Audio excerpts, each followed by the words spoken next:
બહુ દુનિયામાં પૈસા પડ્યા છે, આનંદ કરવા વાળા ઝોપડામાં આનંદ કરે છે, પૈસા વાળા છે ને બંગલા વાળા છે ને એ દુખી છે. તો આપણને એમ થાય સુખ ક્યાં લેવા જવું?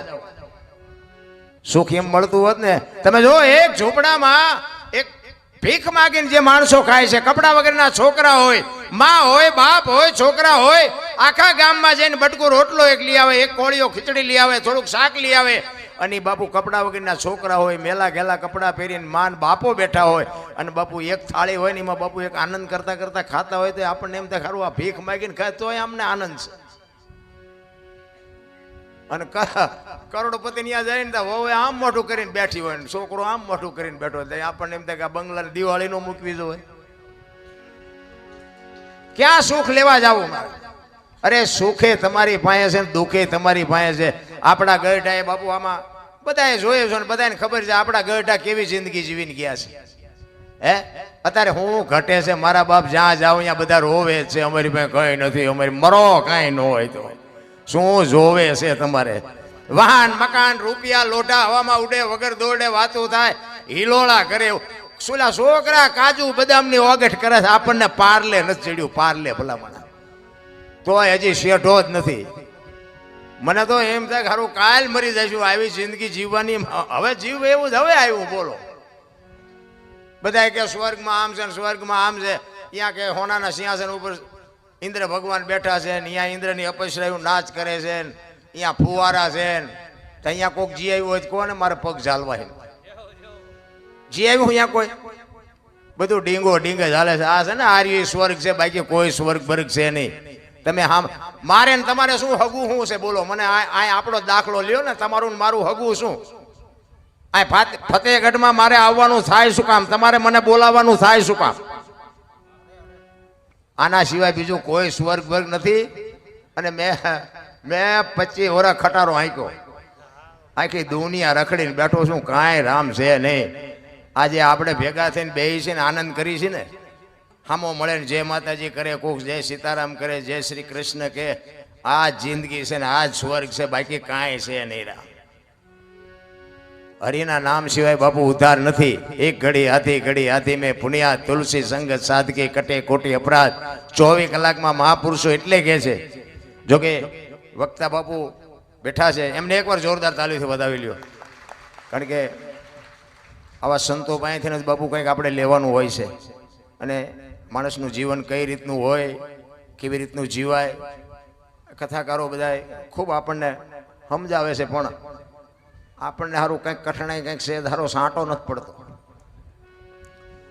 નગર મને તો ક્યાંક ક્યાંક એમ થાય ખાલી કથાયું ને ભજન ને ધૂન ને માંડવા ને પ્રતિષ્ઠાયું ને ચારે બાજુ એમ થાય ભક્તિનો રાફડો ફાટ્યો. તો મને એમ થાય કે આટલી બધી ભક્તિ થાય છતાં બગાડ કાં નથી ટકતો? વિચારવા જેવું નથી? આપણા ગઢા એટલું નહોતું કરી શકતા હતા. તો આ બધા વાપરે છે ખોટું છે મેં ન કહેવાય. 5 ગામ ધુમાડા બંધ જમતા હોય, આટલા બધા લાખો રૂપિયાના દાન કરતા હોય, આટલી બધી ભક્તિ હોય, આ બહેનો આ ભાઈઓ બધા કંઈક ભોગ આપતા હોય હહોની રીતે. તો મને એમ થાય ખારું આ બગાડ કાં નથી અટકતો? આ મટે ને જ કઈ નહીં, પણ આ સે અહીંયા તું ઉભો રહેવો જોઈએ ને. તો આ ખોટું છે એમ તો આપણે બોલાય ને. એટલે કંઈક માથાકૂટ વાળું છે. શું છે એ તો મારો રામ જાણે. પણ મને એમ થાય કંઈક આપણે જીવનમાં ઉતારવાની જરૂર છે, નકરું દઈ દીધી આપણે છૂટી નહીં જાય. ઘણા બધા કર્મની વાતો કરે, કર્મ આમ ને કર્મ આમ ને. મને એમ થાય કે ભક્તિ કરે એવડે દુઃખી છે, લ્યો દુનિયાના બૂસ મારે એ સુખી છે. શું કર્મ કરવા? કર્મ મને આમાં ટપા નથી પડતા હો. આ તો આપણું ચમ હાલ્યું એ આપણને નથી ખબર. આ તમને ખુલાસો કરીને કહી દઉં, બધા હાલે છે ગમે એમ હાલતો મારો રામ જાણે. પણ મને આ કર્મમાં ના ભવમાં એમાં આપણને કઈ ટપા પડતા નથી. કારણ કે બધા નથી કે ઓલા ભવમાં આમ ને ઓલા ભવમાં આમ. એટલે કાલની ખબર છે તમને, કાલ શું થવાનું હોય. અને આપણે અહીંથી છૂટ્યા પછી ગમે ત્યાં જવાનો હોય તો ભગવાનને ખબર. પણ આવ્યા છે ક્યાંથી એ કોકને ખબર હોય તો હું શું વાત કરીને કોણ મને? જ્યાં ભવની ખબર કોઈને તો કાલની ખબર ન હોય ને ભવની હું ખોડવ્યા મળ્યો એ સુધારી લ્યો ને ભલામણ આ ભવ મોળો છે. આ ભવમાં શું ઘટે છે?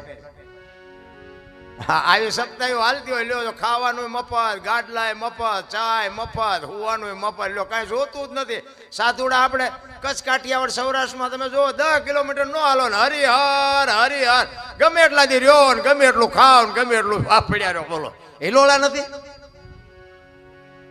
તો હજી આપણને મગજમાં વાત જ નથી બેહતી ભજન શું છે યાર. અરે અટપટી વાત છે. અને આ છે ને સદગુરુ સિવાય બાપુ સમજાય નહીં, સાધુ સિવાય સમજાય નહીં, સંત સિવાય બાપુ આ બુદ્ધિનો વિષય નથી. આ પૈસા વાળાના છોકરા છે ને શહેરમાં તો હારા અમને ગાંડા જ ગણે છે. લ્યો શહેરમાં અમને કોઈ સાંભળવા જ રાજી નથી. એકચ્યુઅલી આવું કાંઈ હોય જ નહીં. સાલા ખોટા ઉજાગરા કરે મરી જાઓ. એકચ્યુઅલી ના દીકરાઓ, આ દીકરાઓ મારા તમારે આમાં તો આવવું જ પડશે. જીવ છે એ શિવમાંથી જુદો પડેલો ટુકડો છે અને જીવને શિવને એક કરવા માટે બાપુ જરૂર ભજન નહીં પડે.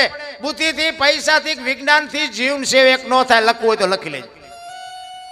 કોઈ જો કહેતું હોય પૈસા વાળા કેટલા વીઆઈ ગયા બાપુ કોઈ ઓળખે છે?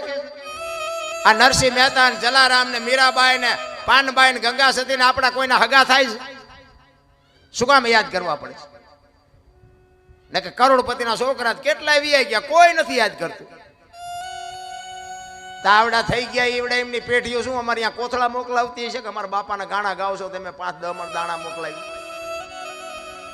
પણ જિંદગી એવી કંઈક જીવીને ગયા છે બાપુ મારે ને તમારે બધાને યાદ કરવા પડે. એવા મહાપુરુષોની આ ધરતી છે. હું તો આખું હિન્દુસ્તાન રખડીને બેઠો છું મિત્રો. તમે જો દુનિયામાં આંટો મારો, દુનિયા જોવા જેવી છે, બાકી વાતમાં કાંઈ છે નહીં. આપણું એક કચ્છ કાઠિયાવાડ ને સૌરાષ્ટ્ર બાપુ એવા ધર્મના વાવટા ફરકે છે ને પૈસા દઈને હાસું નથી ખાવા દેતા, આ મફત ખાવા દે. બોલો ઈ દેશ છે આપણો, ઈ ધરતી છે. અને આવી જોગમાં એવું તો બાપુ ગામો ગામ તમે જુઓ તો કુળના માથે આમ વડલો જેમ ગામના ઢોર માથે સાયો કરીને વડ્યો હોય ને એમ માવડિયું બાપુ સાયો કરીને કુટુંબની માથે. પણ કુટુંબની એકતા તો પેલા જોઈ ને રામ. મારી તો એક જ ભલામણ હોય છે ગમે ત્યાં પ્રોગ્રામમાં જાઉં ને કે કુટુંબ પરિવારમાં એકતા રાખજો, વ્યસનથી થોડાક આઘા રહેજો અને મેઇન મુદ્દો મા બાપની સેવા કરજો. બસ બાકી હું બીજું કહેતો નથી. આ કથા એવું કરો છો એ સારું છે, બંધ આ ખોટું છે એવું નથી કહેતો, પણ આ કદાચ નહીં કરો ને તો હાલશે. પણ મા બાપની સેવા, કુટુંબની એકતા અને વ્યસનથી થોડાક આગા બાપુ જિંદગીમાં કોઈ દી મોડો દી ન ગઈ આપણી ગેરંટી.